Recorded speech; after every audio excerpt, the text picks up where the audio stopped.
आओ कहाँ से भगवान हमें शिकवा जाओ जल्दी ये बंद करो ये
To please unmute your audios, mute your audios rather, and keep your, you can keep your videos on at the same time, but ensure that there is no noise in the background. Thank you.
Tulip photograph.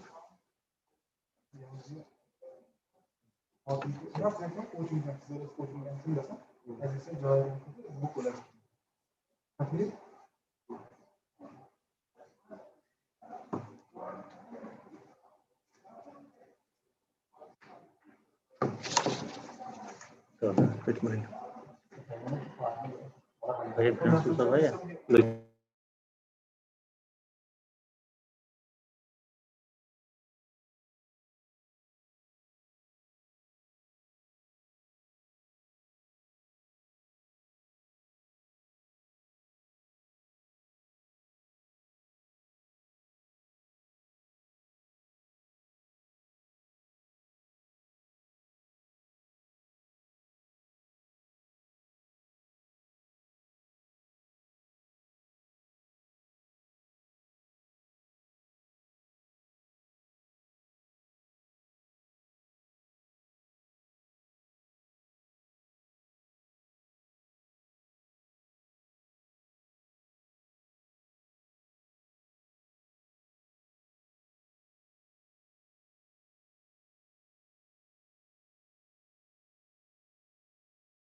Hello,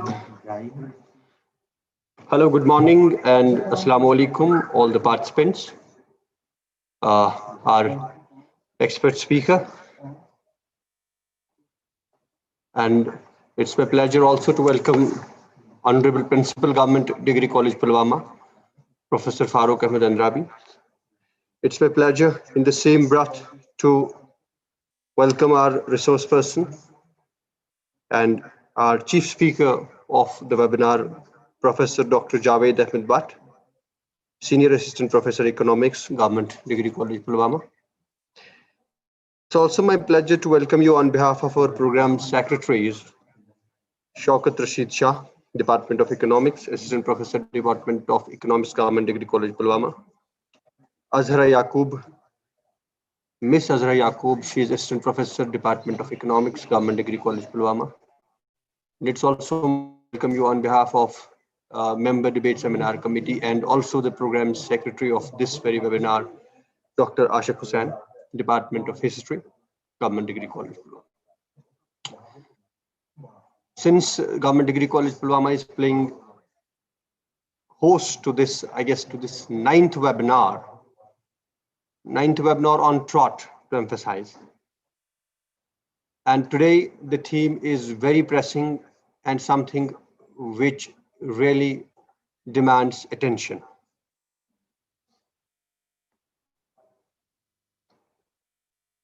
Debate Seminar Committee and Department of Economics, and it was actually Department of Economics, Government Degree College Pulwama, we started and incubated the idea of organizing a webinar on self-reliant India movement, a way forward.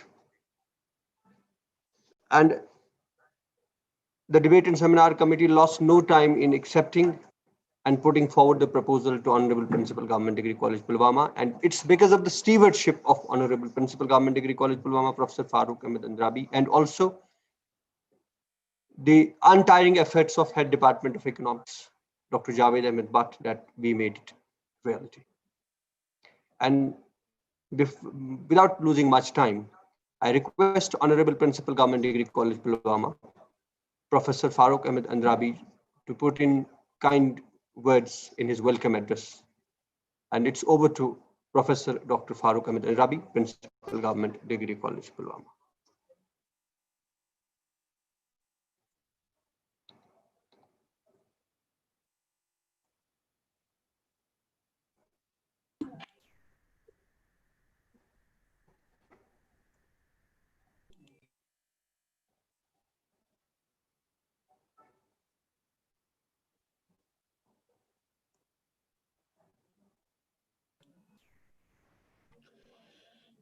Auzubillahi Sameen Alim Minash Shaitanir Rajim. Bismillahir Rahmanir Rahim.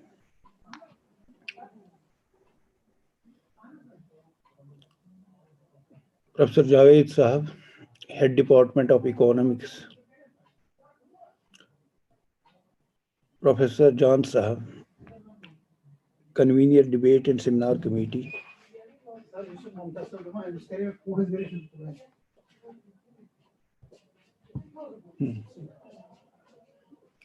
Convener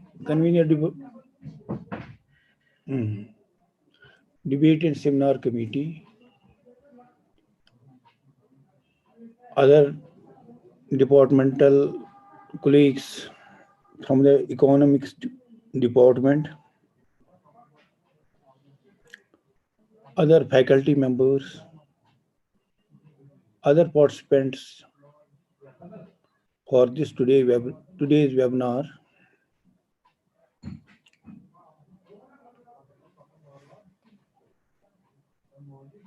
I firstly accepted this is a webinar, and this has been initiated by Professor Javed Sahab, who gave us the idea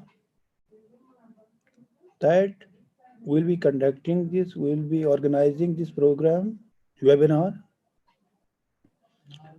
and Professor John Sahab. I have seen him working tirelessly for almost last 2 months, that our college is trying to cover those difficulties which we are facing when we are not joined to each other. And we are now using this online mode of transmission, and we are reaching to each other, and we are reaching to the students and we are reaching to the other colleges, and we are reaching to various people who have an association, who have an interest in these programs. And the topic for this is for this today's webinar is relevant, and it has a mandate from the government of India also, Atmanirbhar.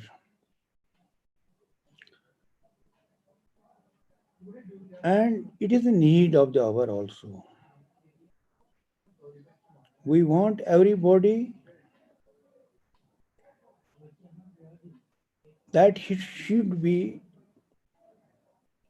in a position to keep himself in a very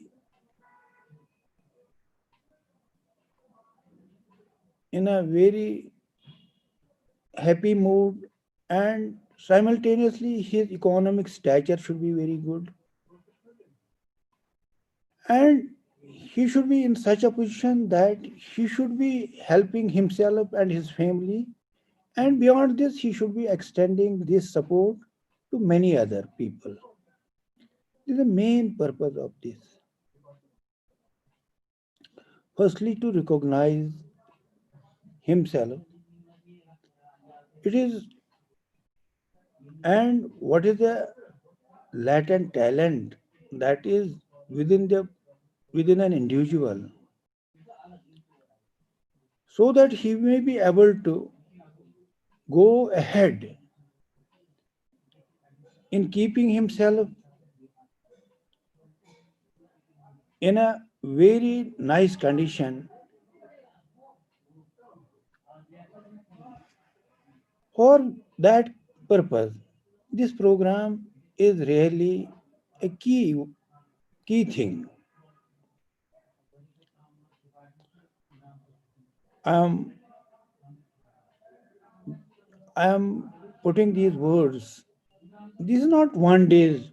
This is not a one day we have conducted this program. We have conveyed our message. This is a consistent work which we have to put behind, so that will be able to achieve our target.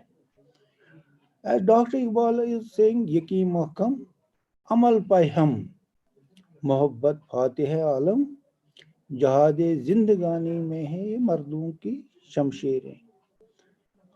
If we have to find out the tools which will be putting we people to the success, this will be definitely that yaqeen muhkam amal payam. We must be able to recognize ourselves.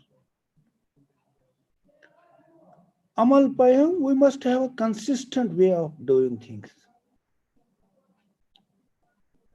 That means what we are doing, we must not take it away for the other day. There must be a consistent way of dealing with the particular problem. And once will be having this type of temperament, then Muhabbat Fatih Alam, then we will definitely conquer this world. I am happy that this initiative has been given by Dr. Javed Sahab, and I, as the principal of this college, welcome Mr. Javed Sahab, my faculty colleagues, Professor Jan Sahab also, and other participants who are associated with today's webinar. And I'm very happy that we are choosing a very relevant field for today's webinar. I hope that this webinar will play a very important role, pivotal role in giving the shape of our children, in shaping the minds of our children in a positive direction, and so that they will be facing this world with they have the ability to face the challenges of this world, and they will be self-reliant upon themselves. Thank you, all the members of this talk and other participants for joining this today's webinar. Thank you.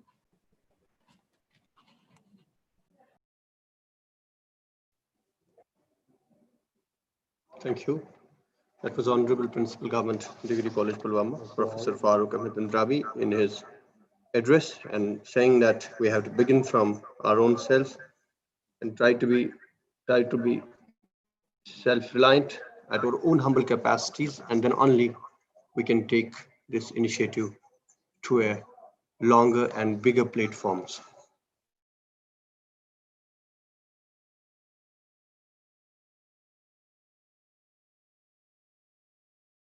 Take this initiative of putting you through the modalities of this webinar.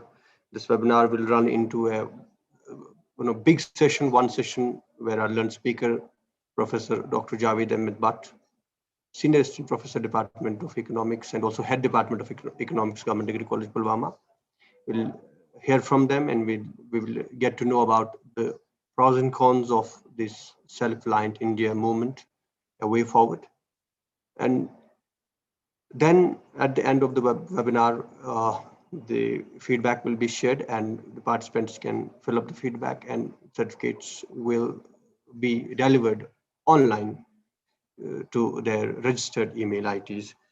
And well, I in the beginning said that this webinar is quite important and relevant given the present COVID situation, and also the very important proposition that self-reliance becomes important in present circumstances, and also something which is very important in the times to come, and which will be very important in the times to come.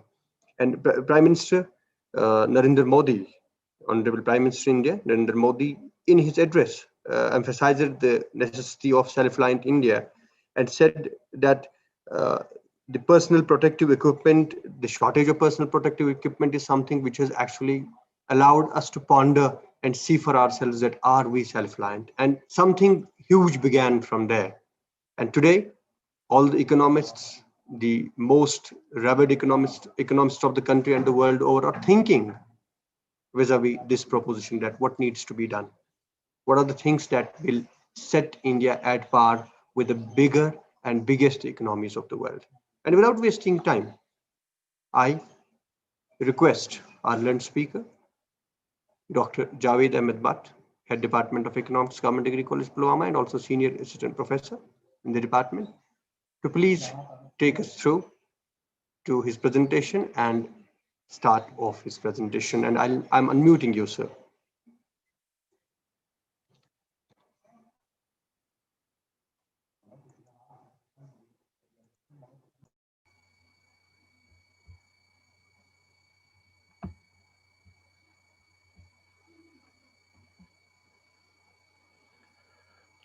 أعوذ بالله من الشيطان الرجيم بسم الله الرحمن الرحيم.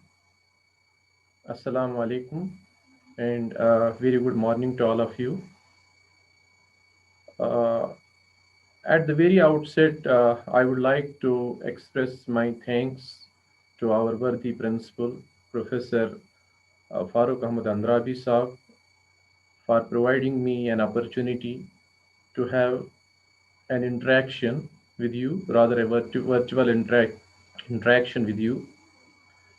I am also thankful to convener debates and seminar committee, Professor John Muhammad, and his whole technical team for working tirelessly for organizing this webinar. My thanks are also due to my colleagues, Professor Shaukat Rashid and Miss Azra Yaqub, and this Mr. Ashif Hussain, Professor Ashif Hussain, and all the faculty members and participants for making this program to happen.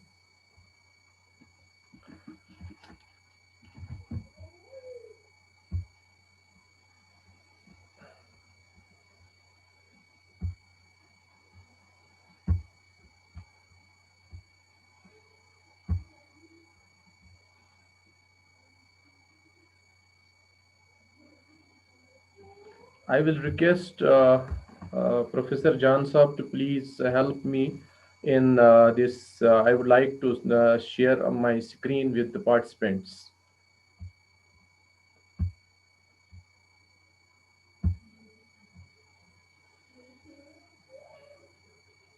Am I Yes, sir, audible? you can share the screen, sir. You can share the screen. You can share screen at your own end, sir. Okay, sir. Okay, Click sir. click share screen and that will be shared. Okay, sir.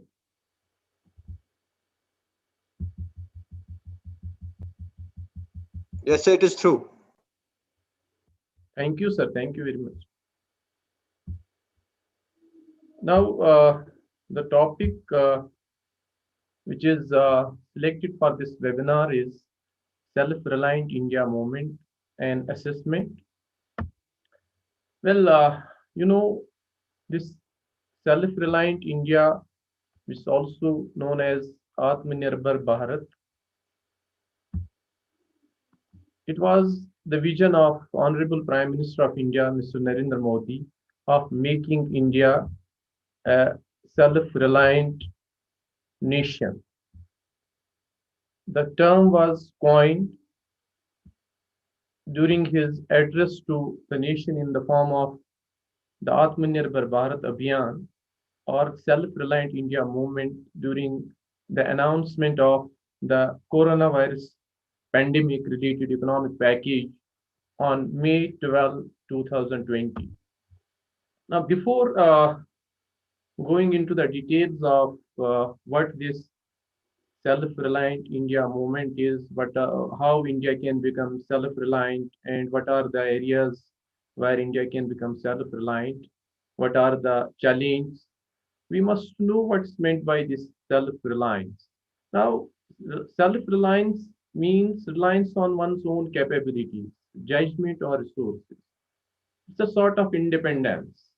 But when we talk of this independence, it should not be taken in other way.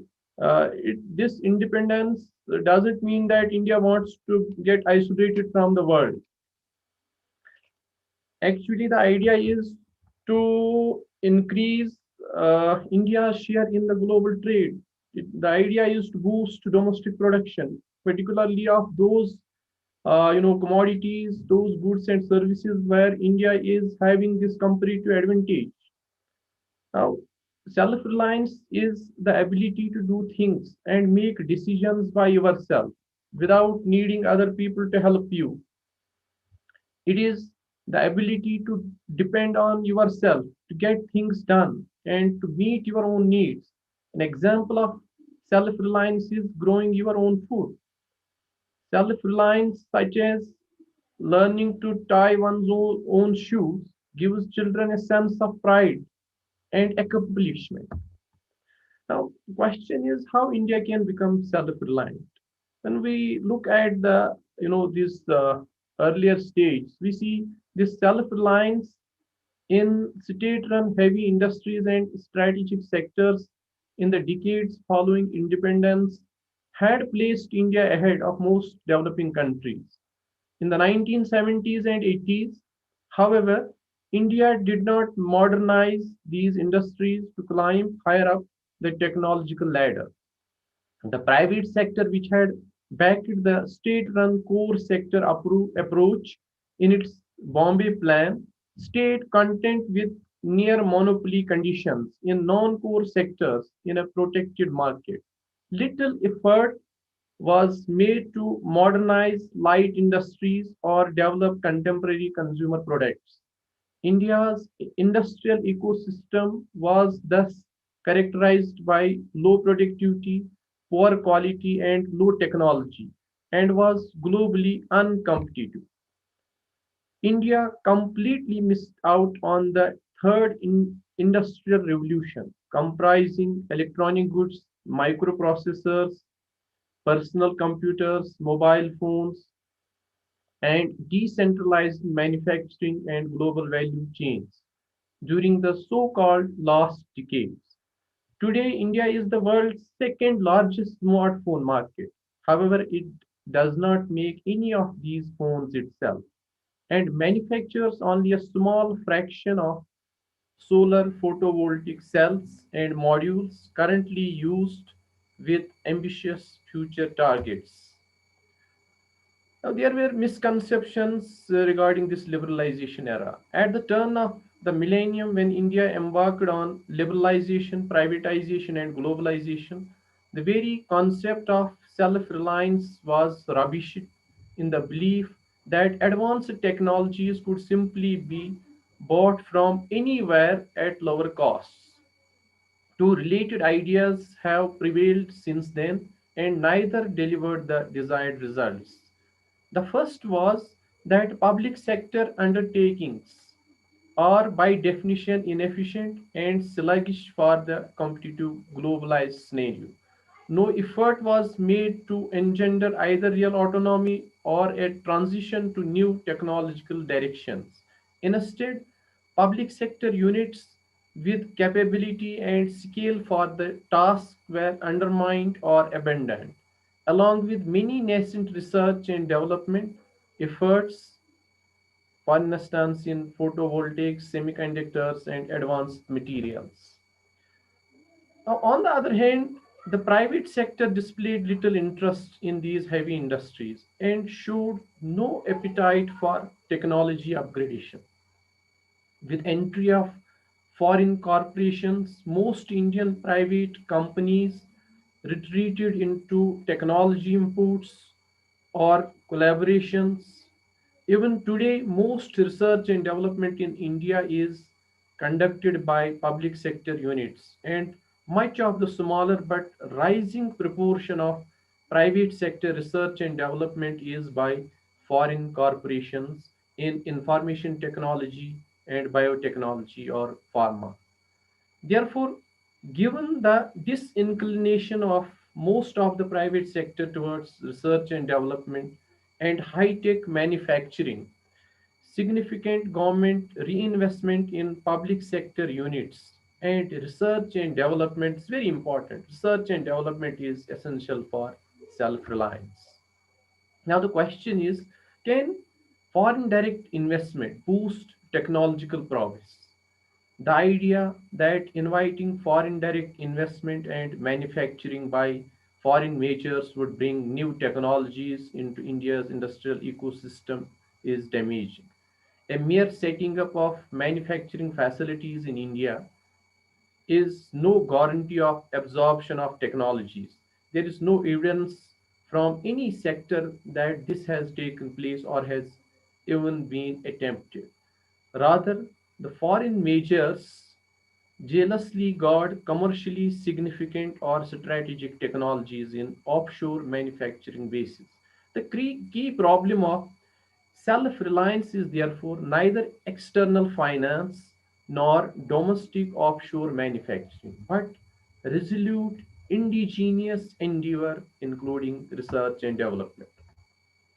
Now, learning from this Asian miracle, particularly from Japan's post war success, countries like South Korea, Taiwan, Singapore, and Hong Kong took huge technological and industrial strides in the 1970s and 80s. These are the countries in the Asian region. South Korea, in particularly, climbed determinedly up the technology ladder, and value chains in electronic goods, consumer durables, automobiles, microprocessors, personal computers, and heavy machinery. It not only emerged as a global powerhouse in manufacturing, but also in indigenously developed technologies. Taiwan developed technologies and manufacturing capacities in robotics and microprocessors, while Singapore and Hong Kong adapted advanced technologies in niche areas. The question is how these countries were able to achieve this technological development. These self-reliant capabilities were enabled, among other factors, by planned state investment in research and development, including basic research, which is about 3 to 5% of GDP. It's very important. Technology and policy support to private corporations, infrastructure, and importantly, education and skill development. Again, a very important factor which helped them in achieving self-reliance is the uh, this research and development and expenditure on education and skill development, which is about 4 to 6% of GDP. Now, you know, India plans to convert COVID-19 crisis. COVID-19 crisis emerged. It affected the whole world. India is no exception to this. It was during March 2020 that uh, this lockdown and other things were forced. So India plans to convert this COVID-19 crisis into an opportunity and strengthen its fight by becoming self-reliant. The need for self-reliant India was felt due to the absence of domestic production of personal protective equipment and other critical items. When this pandemic struck the country, the absence of these domestic production of personal protective equipment and other critical items, it affected rather this health sector badly. India became critically aware of its own supply chain, relying on it was generally believed that relying on other countries for critical items will ultimately put the people at their mercy. To avoid such adversity, it's more important than ever that we become self reliant and reduce our dependence on other countries, particularly in those items which are very crucial for the survival of the people. The pandemic has taught the importance of local manufacturing, local market, and local supply chain. This happened because of this lockdown. When there was lockdown throughout the world, it taught us the importance of local manufacturing and local market. Now, emphasis was given for this vocal for local. And this vocal for local asserts that it is all about made in India and is to push Indian products to become efficient and large enough to become international brands. Now, when we look at this Atmanirbhar Bharat Abhiyan, or which is also called Self-reliant India movement, it is based on 5 pillars: economy, infrastructure, system, demography, and demand. Now, these 5 pillars of self-reliant India movement became important during the address of Honorable Prime Minister Mr. Narendra Modi during this economic package. Before the economic package, this address was given by Professor this Prime Minister Mr. Narendra Modi, and he stressed on these 5 pillars to make India self-reliant. The Prime Minister said the pillars are the economy, infrastructure, technology-driven system, vibrant demography, and demand. Now, the first pillar, that's economy.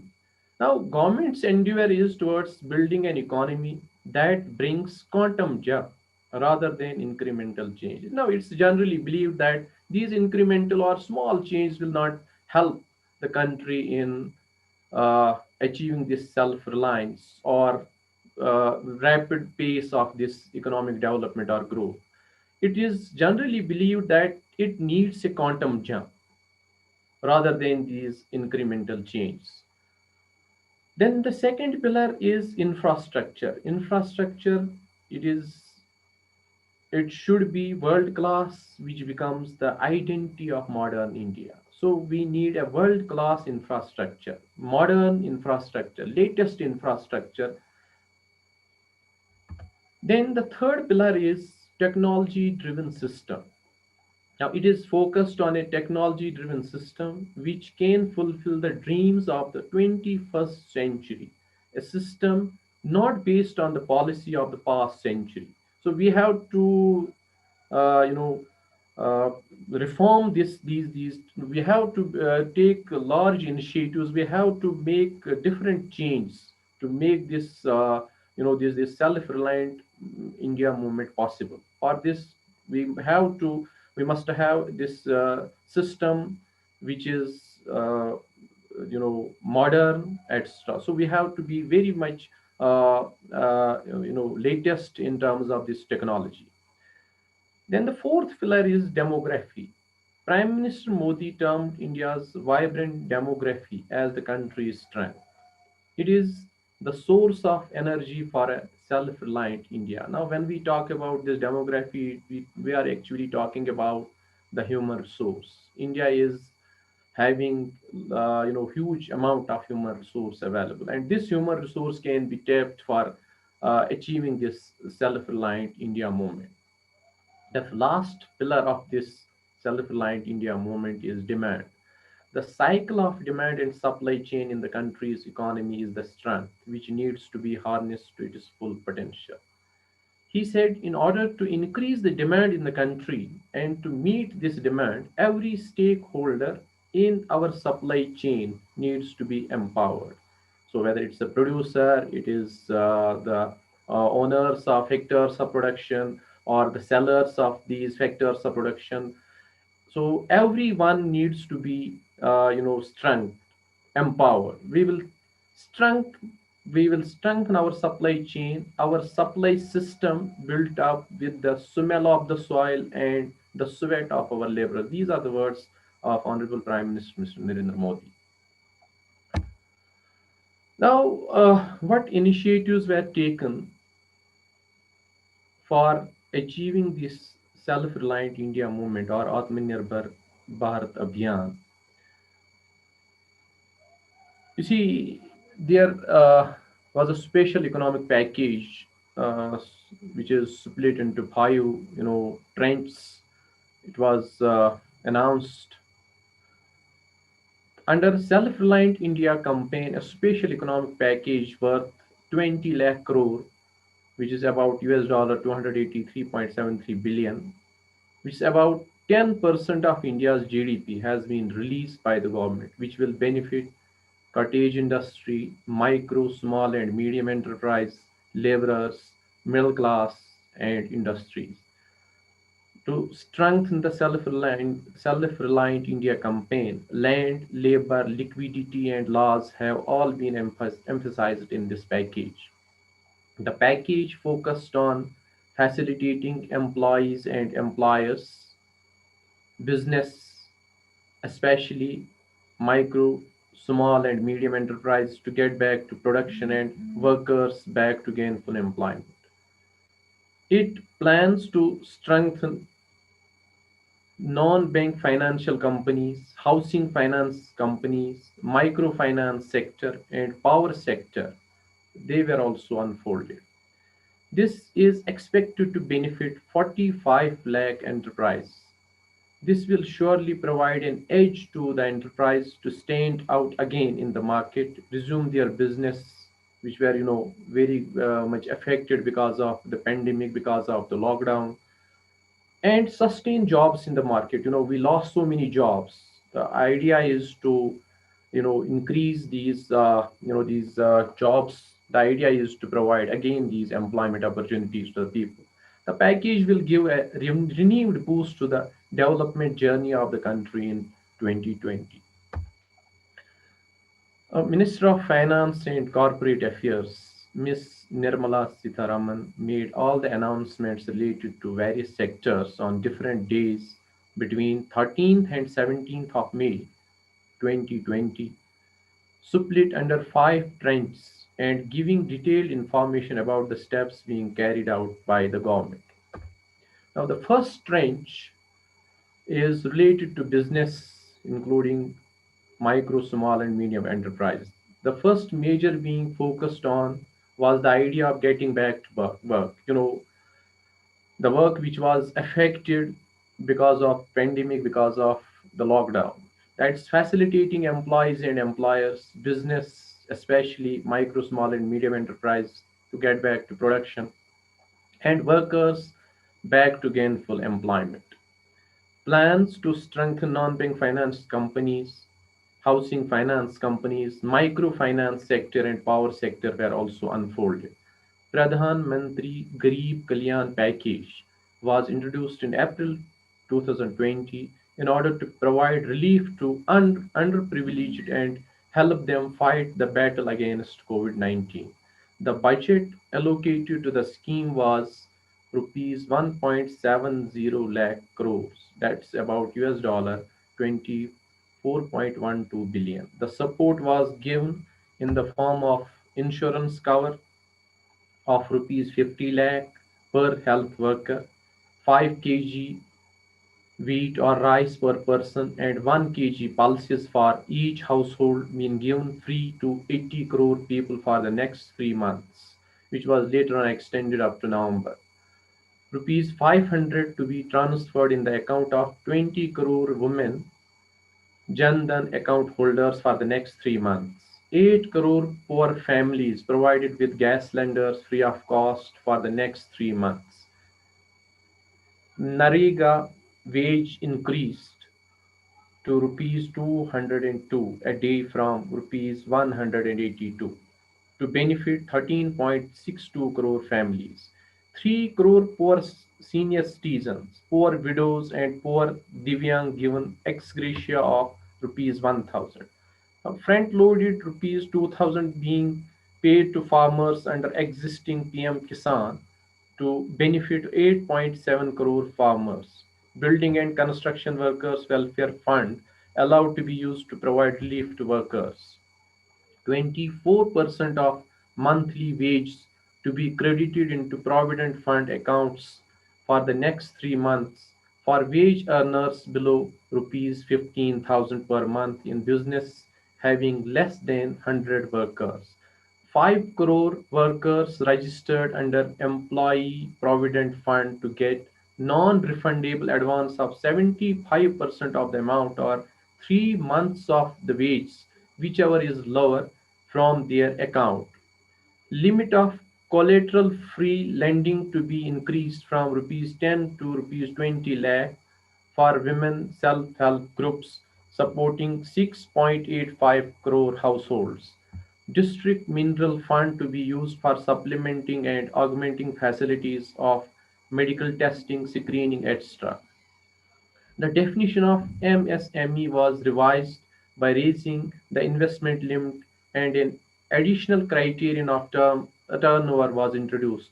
Service sector will also be brought under micro, small, and medium enterprise. The necessary change in the law will be introduced accordingly. This is very important, which was taken during this decision. Now, and when we look at these revised MSME classification, we see uh, the service sector was also included in this MSME, and uh, in these criteria, we see the investment and turnover. It was changed. Investment of less than rupees 1 crore and turnover of rupees less than rupees 5 crore will be categorized as micro enterprise. Then investment less than rupees 10 crore and turnover of less than 50 crore will be the small enterprise, and medium enterprise will be having an investment of less than rupees 20 crore and turnover of less than rupees 100 crore. Now government also plans to replace trade fairs and exhibitions with e-market linkage to promote it. Micro, small, and medium enterprise receivables from government and central public sector enterprise will be released in 45 days. In order to help Indian micro, small, and medium enterprise and other companies increase their business, no global tender will be allowed in government procurement tenders up to rupees 200 crores. Again, a very important step to enhance the transaction based lending. Fintech, that's financial technology, will be used. Government has also created emergency working capital of rupees 3 lakh crore for business including micro, small, and medium enterprise. Under this, additional working capital finance of 20% of the outstanding credit as on February 29, 2020 will be provided in the form of term loan at a concessional rate of interest. The units having turnover of up to rupees 100 crore and have up to rupees 25 crore outstanding will be eligible for this loan. They won't be required to provide any guarantee or collateral of their own, as the amount will be 100% guaranteed by the government. There are around 2 lakh micro, small, and medium enterprises who are either NPA, non-performing assets, or too stressed. A provision of rupees 20,000 crore has been made for these. Government will support them with rupees 4,000 crore to Credit Guarantee Trust for micro, small, and medium enterprises, whereas banks are expected to provide the subordinate debt to promoters of such micro, small, and medium enterprise equal to 15% of their existing stake in the unit, subject to a maximum of rupees 75 lakh. In order to help micro, small, and medium enterprise increase size as well as capacity, Government plans to set fund of funds with an amount of rupees 10,000 crore that will provide equity funding support for micro, small, and medium enterprise. The fund of funds shall be operated through a mother and a few daughter funds. The fund of funds will be able to mobilize equity of about rupees 50,000 crore. This will also aid MSMEs to be listed on the main board of stock exchange. In order to support employers and employee, statutory provident fund contribution will be reduced to 10% from existing 12% for all establishments covered by employees provident fund for the next 3 months. This is applicable for workers who are not covered under Prime Minister's Garib Kalyan scheme. Around 6.5 lakh establishments and 4.3 crore employees covered under Employees Provident Fund association will be benefited. This will provide liquidity of rupees 6,750 crore to employers and employees over 3 months. Another rupees 30,000 crore special liquidity is provided to make investment in both primary and secondary market transactions in investment grade debt paper of non-bank financial companies, housing finance corporations, and microfinance institutions. The government will provide 100% guarantee in this case. Power Finance Corporation and Rural Electrification Corporation will introduce liquidity in distribution companies to the extent of rupees 90,000 crores in two equal installments. Now, these distribution companies will utilize these funds to pay their dues to transmission and generation companies.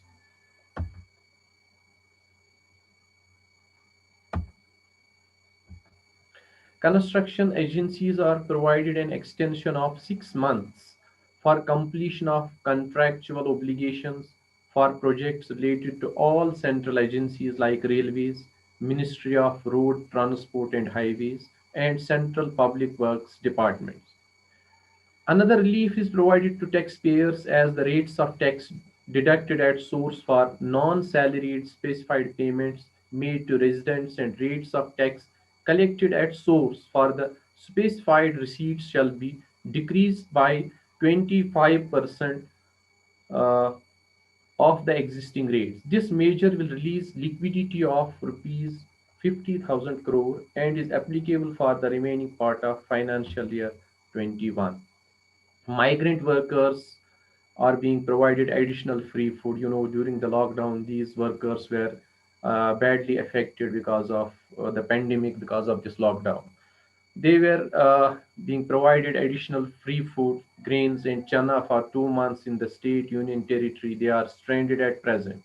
Government has allocated rupees 3,500 crore for this. Government also plans to introduce affordable rental housing complexes in order to provide social security and quality life to migrant labor, urban poor, and students, etc.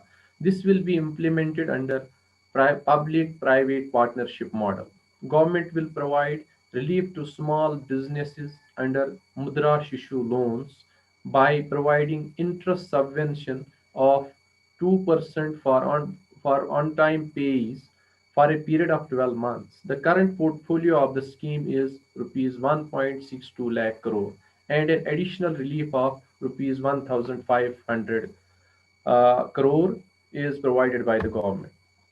Now, street vendors will also get easy access to credit under a special scheme that will provide them initial working capital up to rupees 10,000 for each enterprise. Urban and rural vendors doing business in the adjoining urban areas will be covered under the scheme. Around 50 lakh street vendors are expected to benefit, and credit of rupees 5,000 crore would flow to them. In order to provide boost to the housing sector and increase the demand for steel, cement, transport and other construction material, government has extended credit-linked subsidy scheme for middle income group whose annual income is between rupees 6 and 18 lakh up to March 2020. Around 2.5 lakh middle income families are estimated to benefit under this during 2020-21 and will lead to investment of over rupees 70,000 crore in the housing sector. Employment for tribals were rupees 6,000 crore using compensatory afforestation management and planning authority funds. This will create job opportunities in urban, semi-urban and rural areas for afforestation and plantation works. Government is providing direct support to the farmers in the form of loans.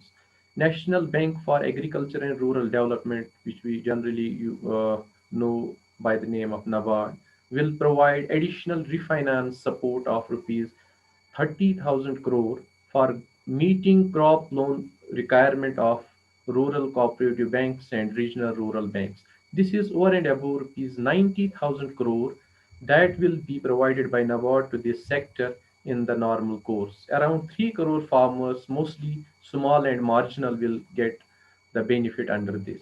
Government is also investing rupees 2 lakh crore in the farm sector and providing concessional credit to PM Kisan beneficiaries through Kisan credit cards.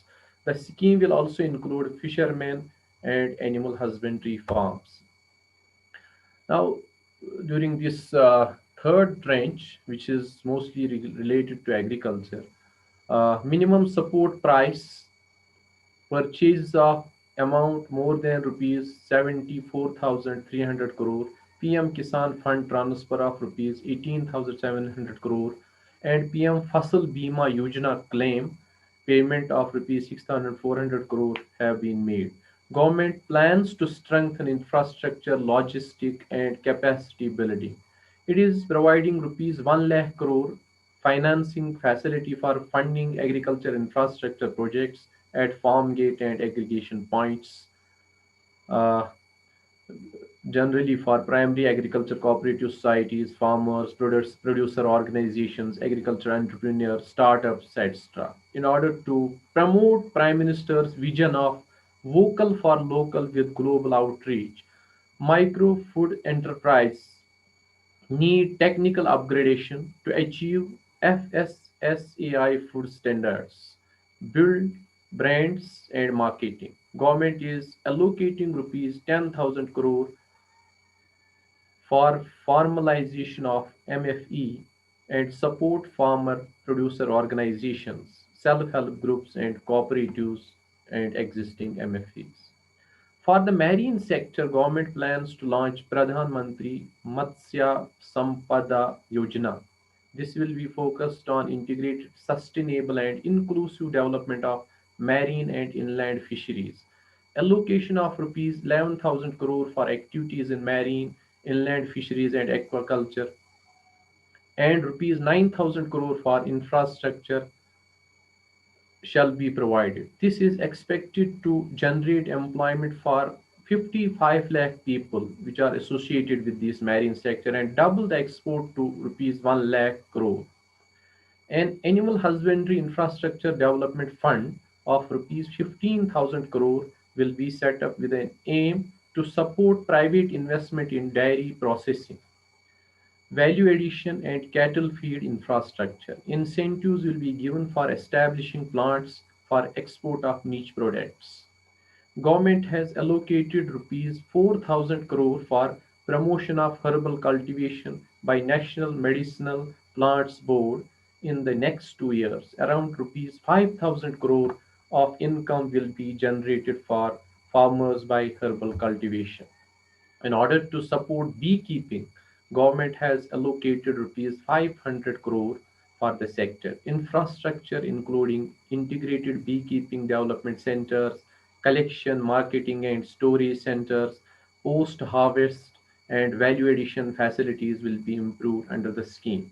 Operation Greens, run by the Ministry of Food Processing Industries, will be extended from tomatoes, onion, and potatoes to all fruit and vegetables and will provide 50% subsidy on transportation from surplus to deficient markets, 50% subsidy on storage, and will be launched as a pilot for next 6 months and will be extended and expanded thereafter. This will lead to better price realization to farmers, reduced wastage, and affordability of products for consumers. Rupees 500 crore is being allocated for this scheme. Now, uh, the fourth phase of this package is related to the different sectors of the economy. We have the coal sector. Government plans to introduce competition, transparency, and private sector participation in the coal sector through revenue sharing mechanism instead of regime of fixed rupee per ton, which earlier used to be. Entry norms will be liberalized. Government also plans to invest a total of rupees 50,000 crore in infrastructure development in the core sector. This will be focused on evacuation of enhanced coal. India Limited's target of 1 billion tons coal production by 2023-24 plus coal production from private blocks. This will include rupees 18,000 crore worth of investment in mechanized transfer of coal, conveyor belts from mines to railway sidings. Then we have the mineral sector. In order to enhance private investments in the mineral sector, 500 mining blocks would be offered through an open and transparent auction process. Government also plans to introduce few policy reforms in order to increase efficiency in mining and production. Then in defense sector, government has increased the foreign direct investment in the defense manufacturing under automatic route from 49% to 74%. Make in India for self-reliance in defense production will be promoted by notifying a list of weapons platforms for ban on import, which were later on, you know, uh, issued with year-wise timelines, indigenization of imported spares, and separate budget provisioning for domestic capital procurement. This will help reduce huge defense import bill. Aviation. For the aviation sector, government plans to ease the Indian airspace so that civilian flying becomes more efficient. It is estimated to bring a total benefit of about rupees 1,000 crore per year for the aviation sector. India also plans to become a global hub for aircraft maintenance, repair, and overhaul, aircraft component repairs, and airframe maintenance. Cost to increase from rupees 800 crore to rupees 2,000 crore in 3 years. Major engine manufacturers in the world are also expected to increase their engine repair facilities in India in the coming year. For the power sector, government plans to introduce tariff policy reform in order to conserve consumer rights as well as promote industry. It also plans to privatize the sector in union territories in order to improve services to consumer and enhance operational and financial efficiency in distribution. For the social infrastructure, in order to enhance the quantum of viability gap funding up to 30% each of total project cost. Government has allocated rupees 8,100 crore. For the space sector, government plans to provide opportunity to private companies in satellites, launch and space-based services. Policies will be reformed accordingly. Liberal geospatial data policy will provide remote sensing data to tech entrepreneurs. Atomic energy related reforms, you see, in order to provide affordable treatment for cancer and other disease with the help of medical isotopes and research reactor will be developed under public-private partnership model. Nuclear sector will be linked with India's robust startup ecosystem, and for this technology development come incubation centers will be set up for nurturing synergy between research facilities and tech entrepreneurs. Now, the last phase of this economic package is related to reforms and government reforms and enablers. It starts with employment generation. Mahatma Gandhi Employment Guarantee Act has been awarded rupees 40,000 crore to help generate nearly 300 crore person days in total, addressing need for more work, including returning migrant workers in monsoon season as well. For the healthcare sector, government expects to increase the public expenditure in healthcare sector by investing in grassroots health institutions and ramping up health and wellness centers in rural and urban areas.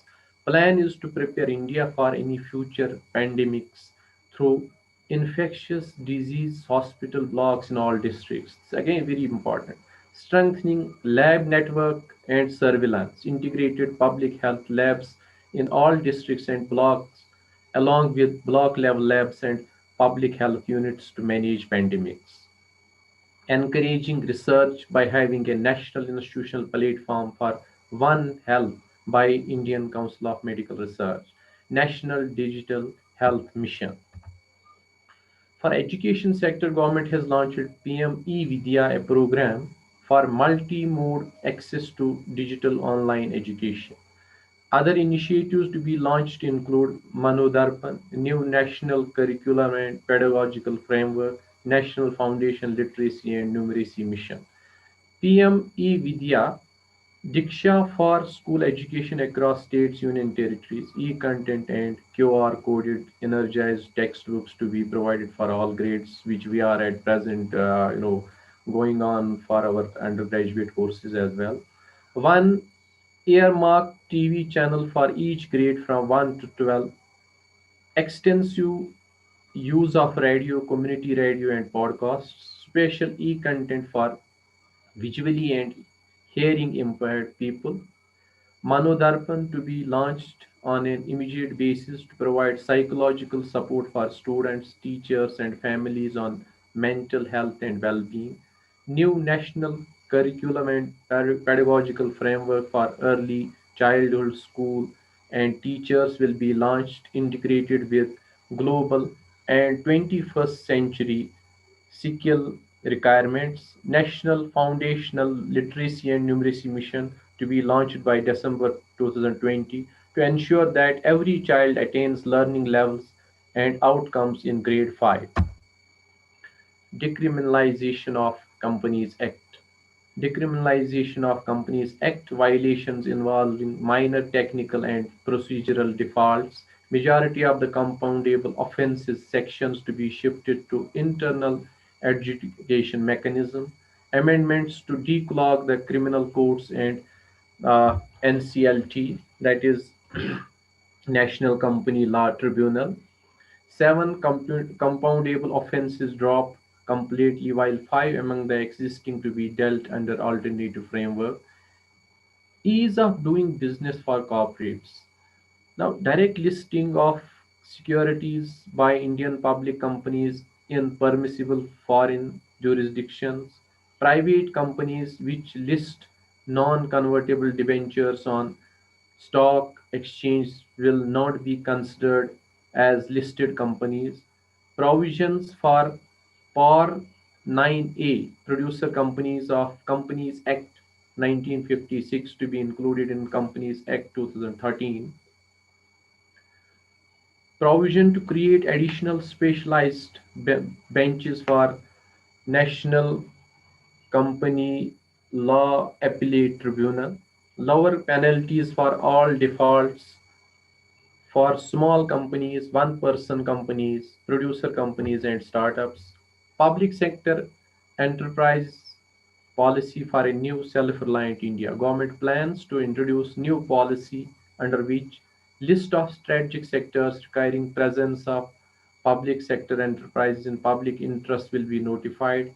Private sector will be allowed in strategic sectors, leading to privatization of public sector enterprise. Again, a very important reform. It will also increase the number of private enterprise in strategic sectors and decrease the public holding companies to one or four maximum. Support to state government. Central government has extended its support to state government from 3% to 5% for 2020-21 only, providing states extra resource of rupees 4.2 lakh crore. Thus, the total funds provided by the government stood at around rupees 20 lakh crore, which is about 2.84 billion, and is expected to strengthen the fight against COVID-19 and support the Indian economy, particularly the important sectors of the economy. Now, when we look at the overall stimulus provided by this Atmanirbhar Bharat package or self-reliant India movement, we see uh, we have these different trends in terms of the amount allocated. For the tranche one, we have 5,94,550 crore.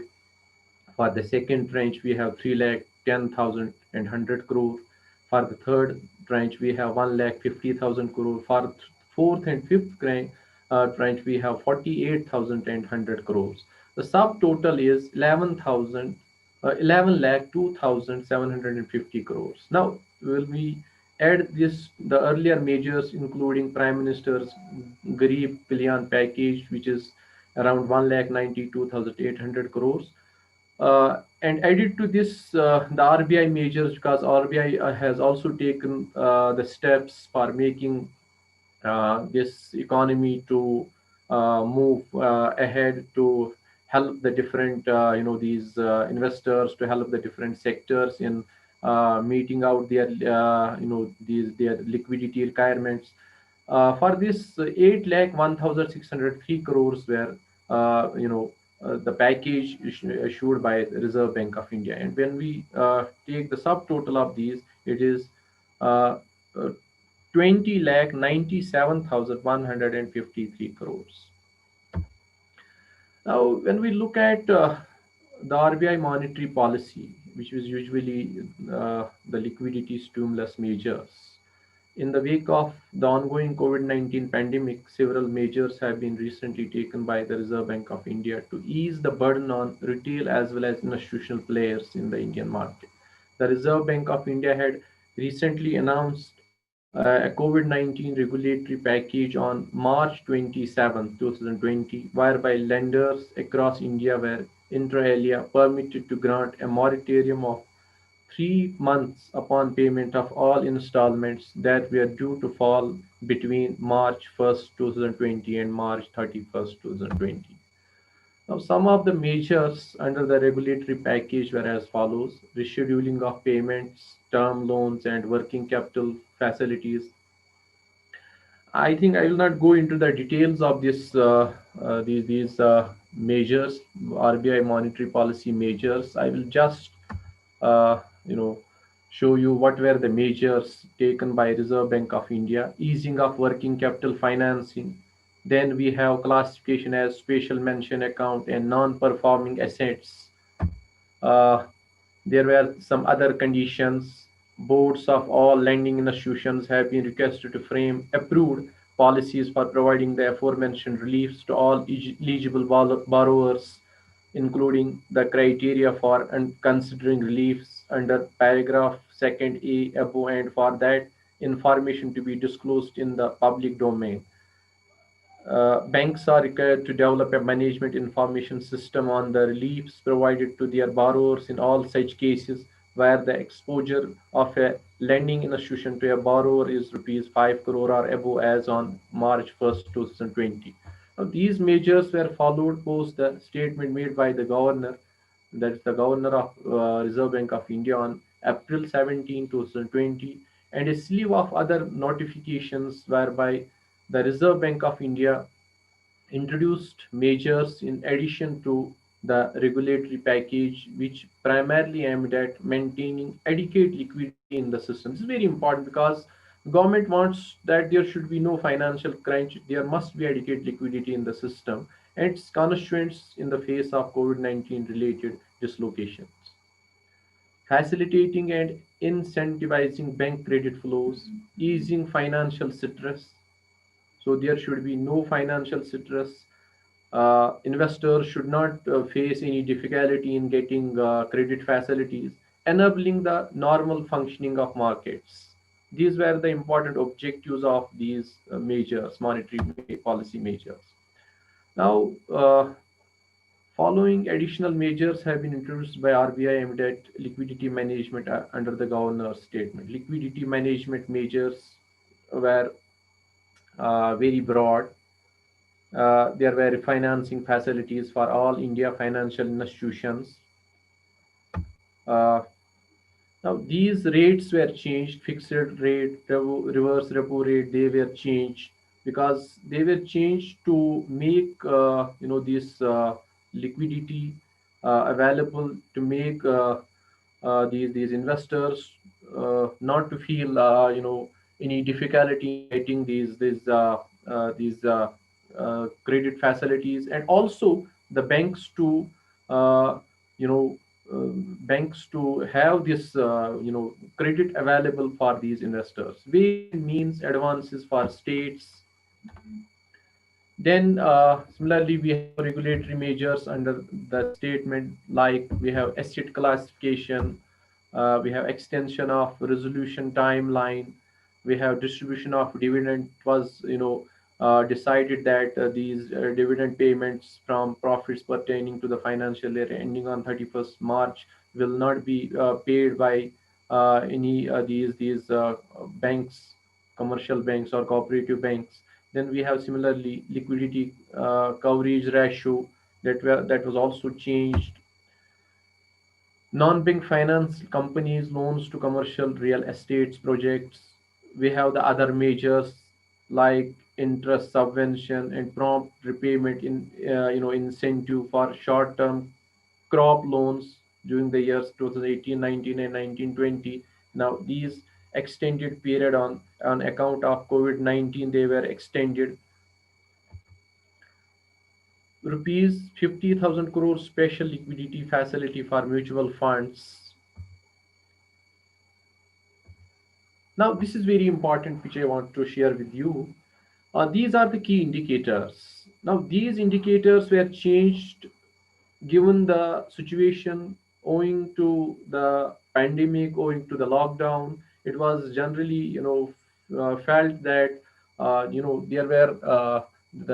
were business got collapsed because of lockdown. Down, CRR, it was, kept at 3%, that is cash reserve ratio. It is actually this certain minimum amount. Every commercial bank is required by law to keep some amount as reserve with the central bank of the country. So it was kept at 3%.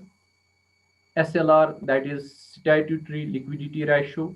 Now, again, it is the minimum percentage of deposits that a commercial bank has to maintain in the form of liquid cash or gold or other securities.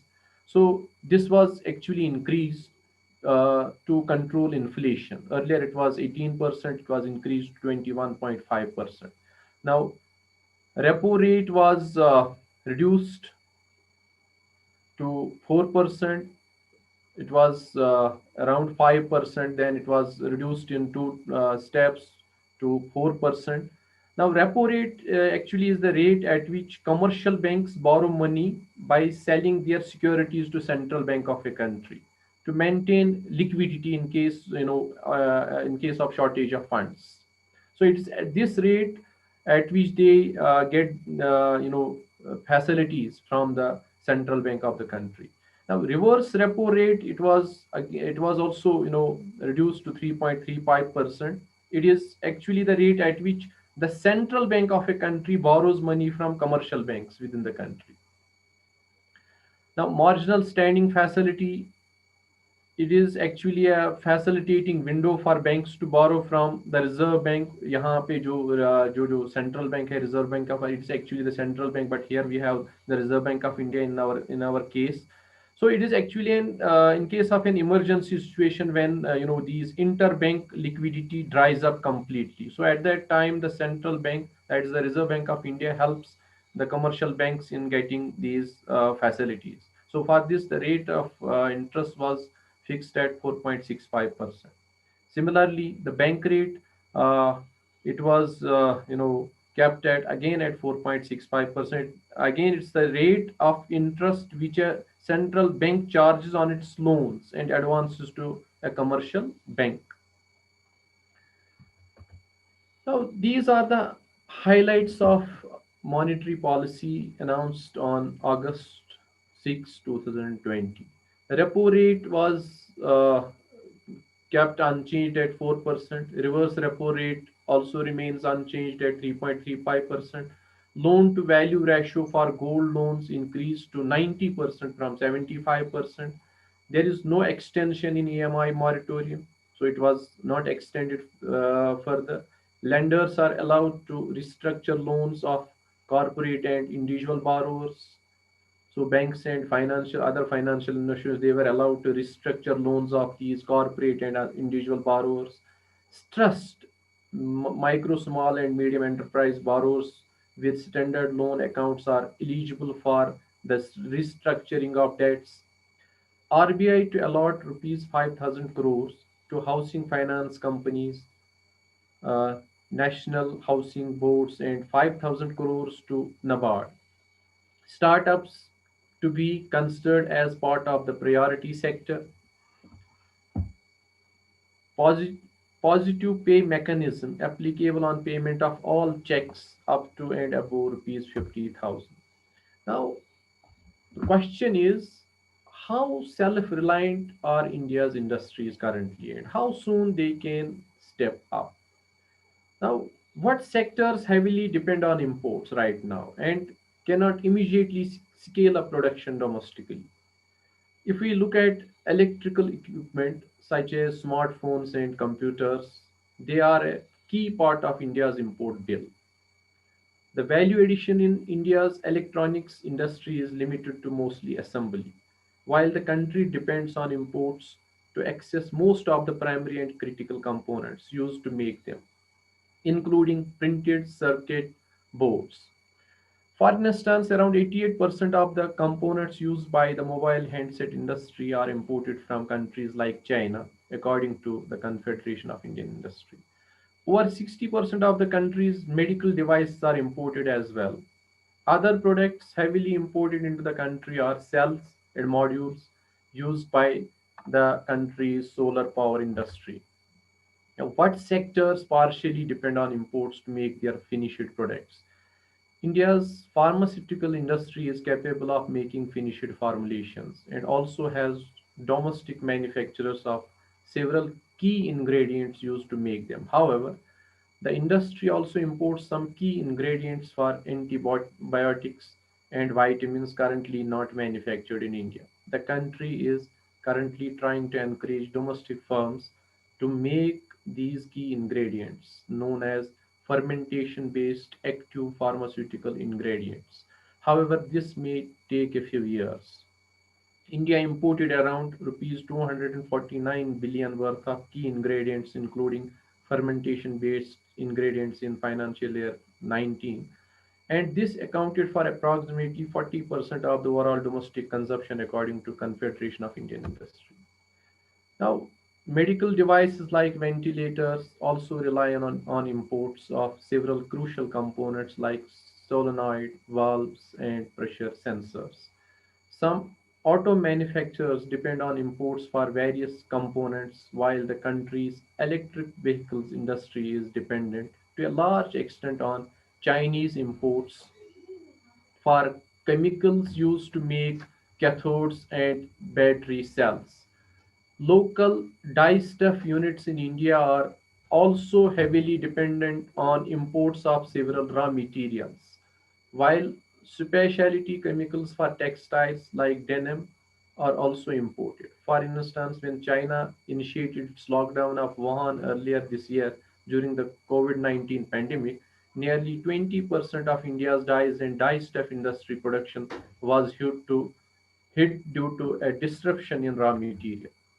Now, are there any sectors that are already self-reliant, have minimal dependence on imports, or have the capacity to immediately scale up production yet? According to trade experts, India is not as dependent on imports for some textile components like yarn. It is generally argued in the domestic industry that China is a major threat. However, if we look at the global scenario, India's share in textiles has been going up. While technology transfer is required for more advanced and critical medical devices, the country does have the capacity to domestically make products like hot water bottles, mercury thermometers, hypodermic needles, wheelchairs, and patient monitoring display units.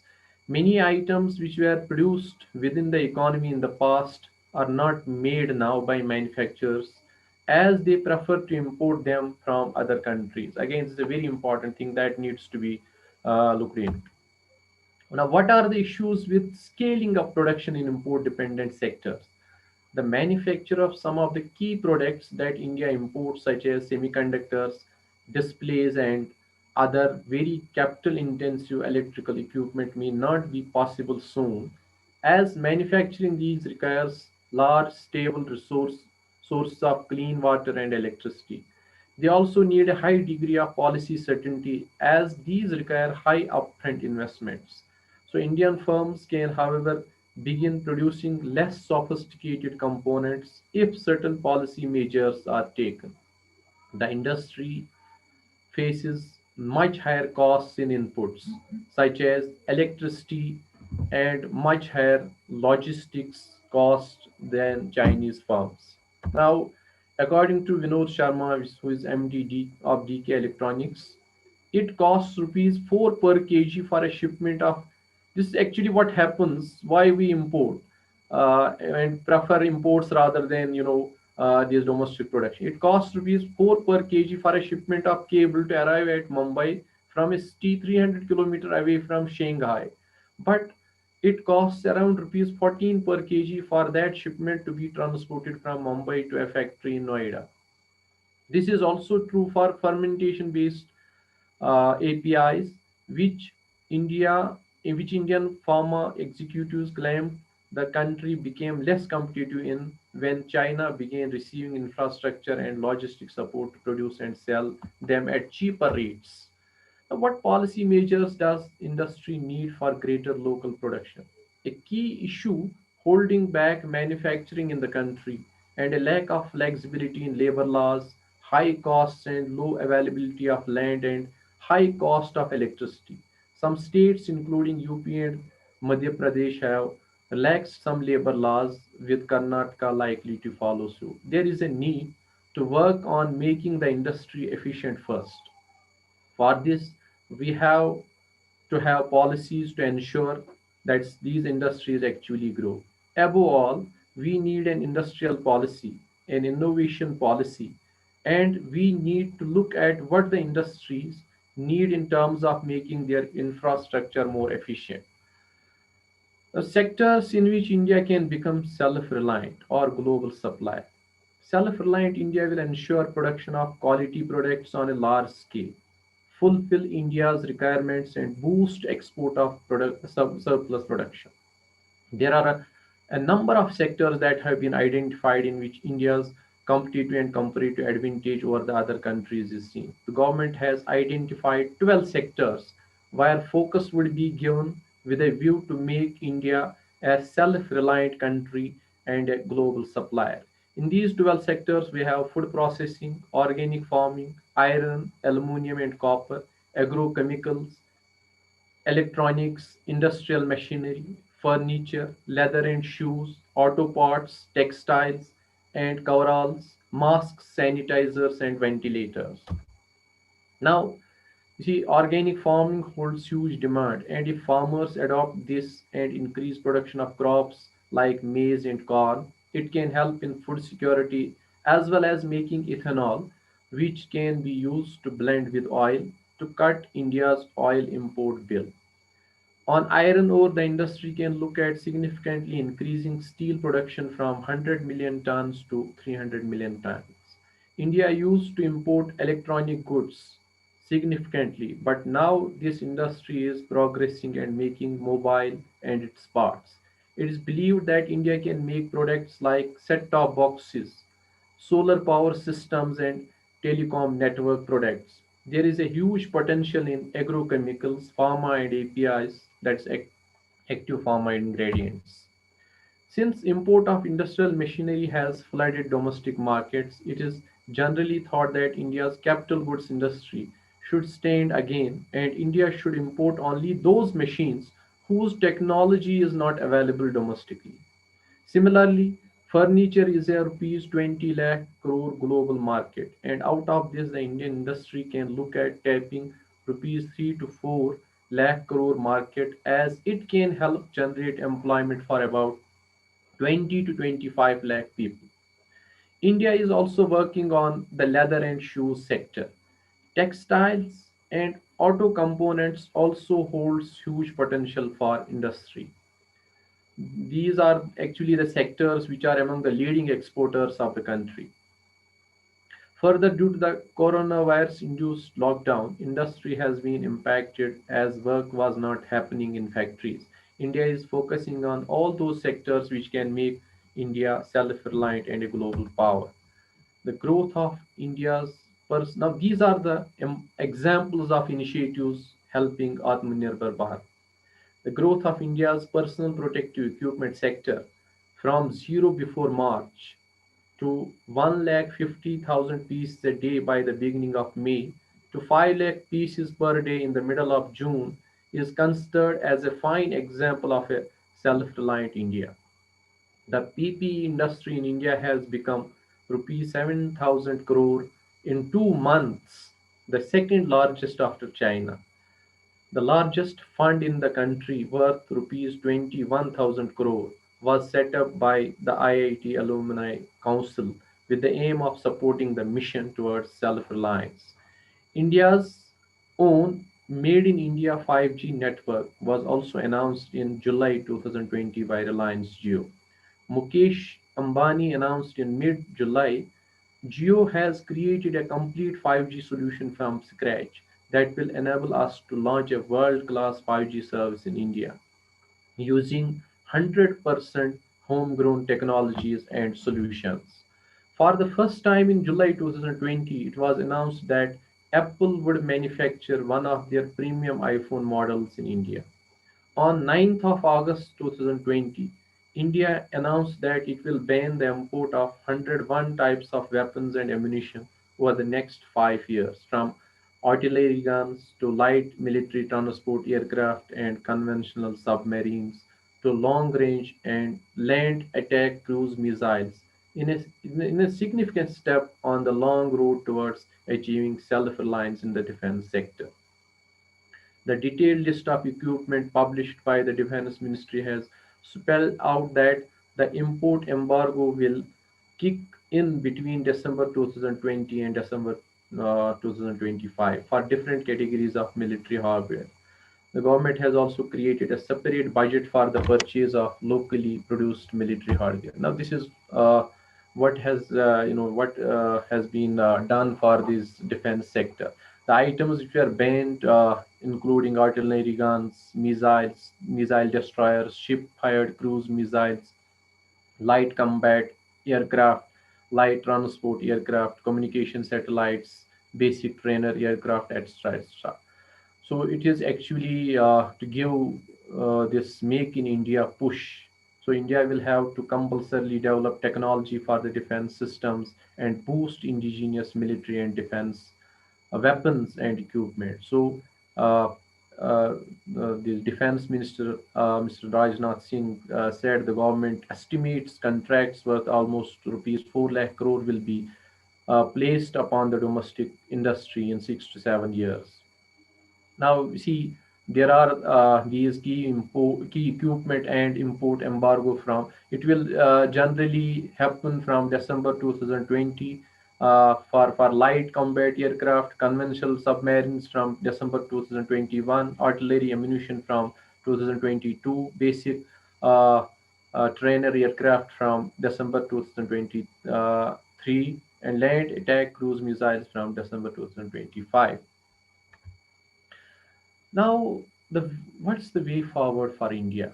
Unfortunately, we see India may well have missed the bus in many of these technologies in which US, Europe, and China have established perhaps insurmountable leads. Yet, self-reliant capabilities in electric and fuel cell vehicles, electricity storage systems, solar cells and modules, aircraft, including UAVs, artificial intelligence, robotics and automation, biotech, pharma, and others are well within reach.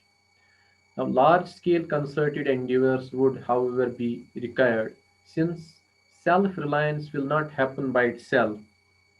State funded research and development, including in basic research, is very important by public sector units and research institutions and universities, needs to be scaled up significantly, well above the dismal 1% of GDP currently. So our this expenditure, which is on this research and development, particularly on basic research, needs to be increased, which is very dismal at present.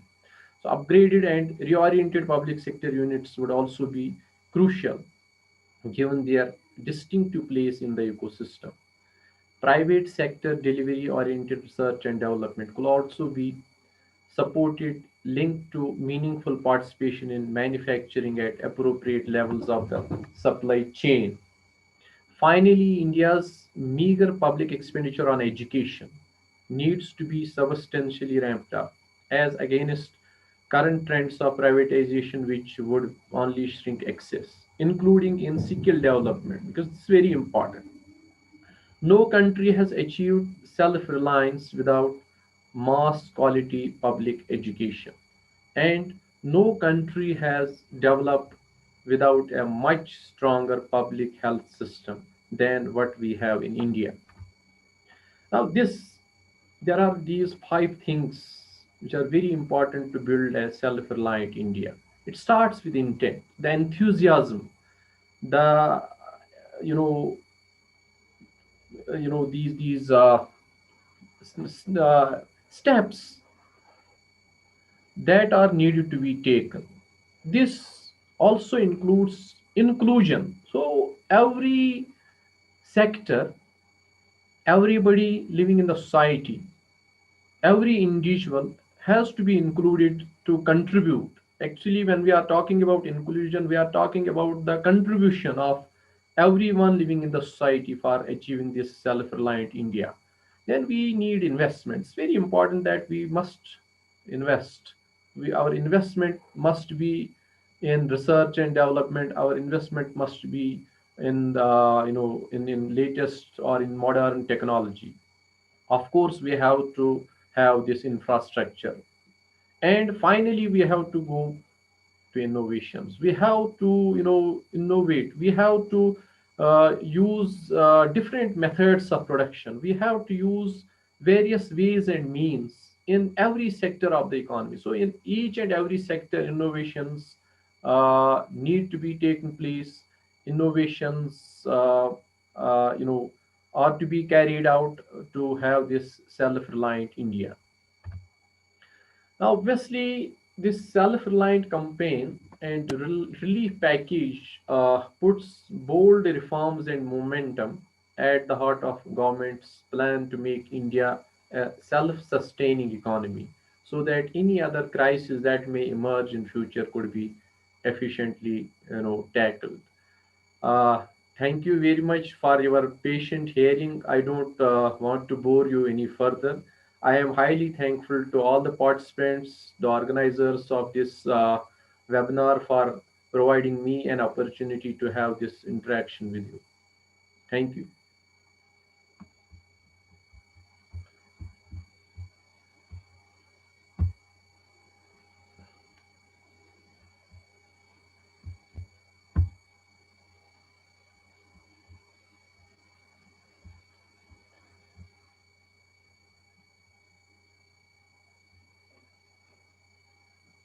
Thank you.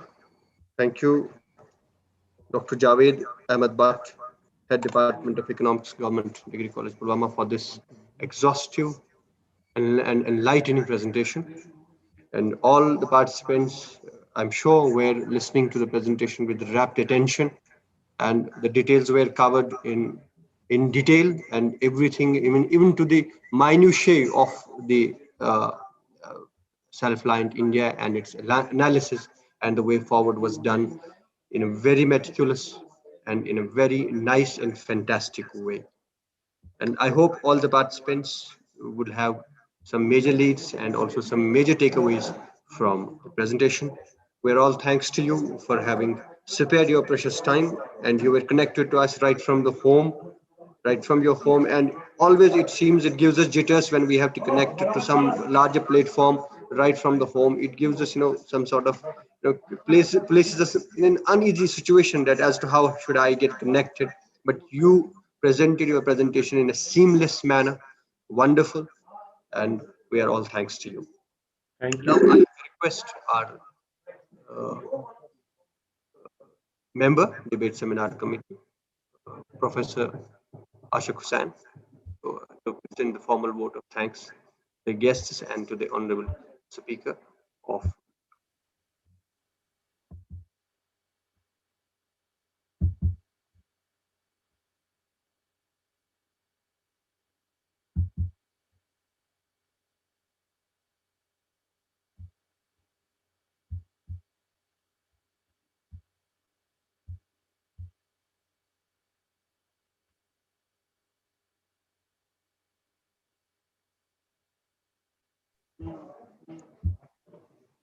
And I would like to point out here that a few days back we just mentioned you in a webinar that we wanted to create a kind of of that offline ambience as well in our webinar. And I request Professor Ashik Sir, because he was seated beside me and his system was on, I told him he can give his presentation right from my handle. And it's over to Dr. Ashik Sir.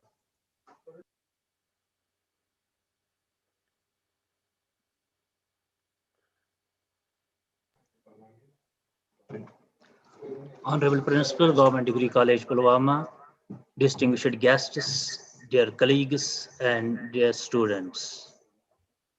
I, on behalf of the Debate and Seminar Committee, express my sincere thanks to our worthy Principal, Government Degree College Pulwama, Professor Farooq Ahmad Andrabi, for extending patronage and cooperation.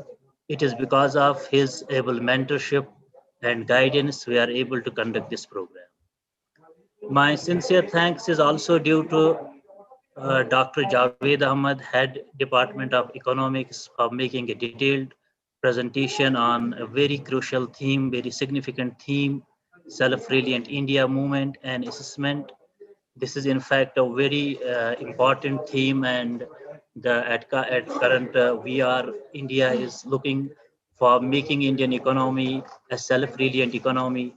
And Dr. Javed spoke about the potentialities of different sectors of Indian economy and opportunities available in different sectors of Indian economy. I thank you, sir, for making this detailed presentation on this very important.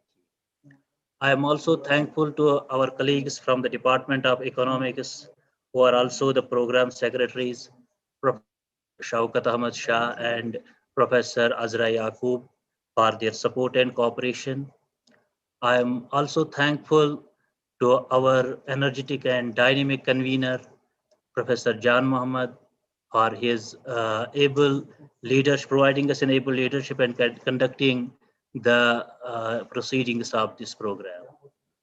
I am also thankful to the members of Debate and Seminar Committee.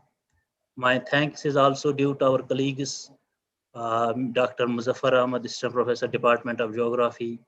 My thanks is also due to Dr. Nisar Ahmad, Assistant Professor, Political Science.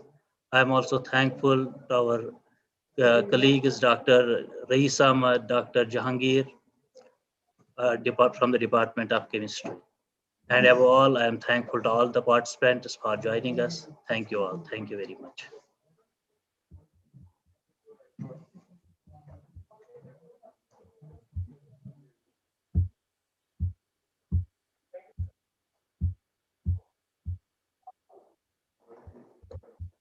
So with it, we conclude this program. Thank you all. Thank you, sir.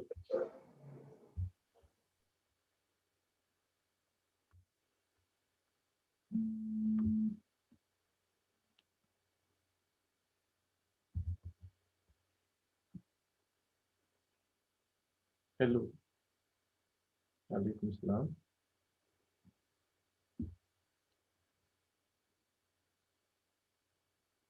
Tüy yımın onun işine yımın var. Skürü de ITS phone. Ekşi etmez aşık sözünden, arşık sözünden de.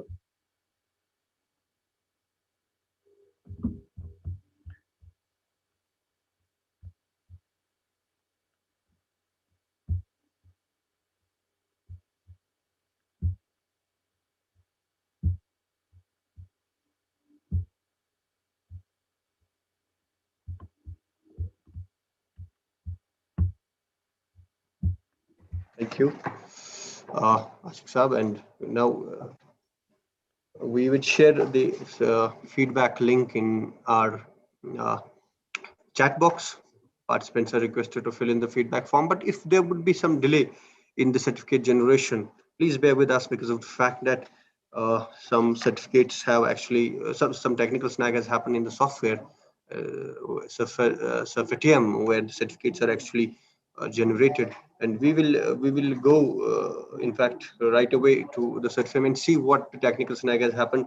I request my colleague Akshab to please share that feedback link in the chat box here, because our participants are waiting, and it is really part of the protocol of any webinar or any online activity that the feedback is to be shared. But while the webinar ensues, or while the webinar is on, we forget to share the in fact share feedback link. That doesn't happen often. But if we you don't get to listen, you don't get to log on to the feedback here, you would log on to the feedback on the WhatsApp group, and you will receive the certificates.